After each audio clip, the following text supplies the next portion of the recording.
Morning traders, we've got a market that's obviously cognizant of holding risk. We've had a significant easing of financial conditions and break-even rates have moved up in terms of inflation expectations there. So there is a concern that this week when we get the likes of Charles Evans, Loretta Mester and James Bullard in the session ahead, maybe they're going to start pushing back a little on that financial conditions, and that may see equity and roll over and the dollar finding a better footing. We'll have to see. The other issue is, of course, we've got our eye firmly on geopolitics. Nancy Pelosi is touching, or reports that she's going to be touching down in Taiwan. That's obviously caught defiant rhetoric from various Chinese outlets.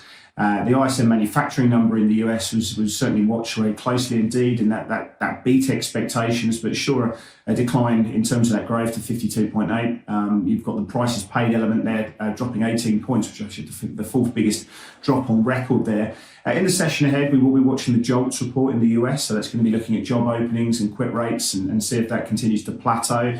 In Asia today, we've got the RBA meeting at 2:30 Eastern Standard Time. The market's pricing 49 basis points of hike, so we shouldn't be too surprised when we get that 50 basis point hike going to September. The market's pricing another 46 basis points there, and that cash rate is expected to get to 306 by year end. Will that statement marry up there?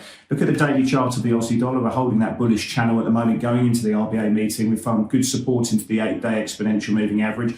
But on the day, if you have a look at FX move, you can see the Kiwi outperforming. You see sterling working well. It's again been the yen play. The yen is working beautifully. Certainly against the CAD. The CAD yen has been the play of the day on the short side. That's dropped 1.6%.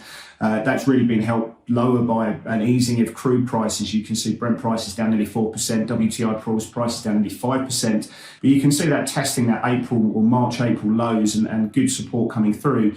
Dollar yen's caught our flow. You've seen that trading down to 130, 160, right into that June 16th lows as well. We've seen yields at the back end, certainly in treasuries moving lower, and we've seen flattening of the curve. In terms of US equities, you can see a fairly messy picture coming through in the S&P futures.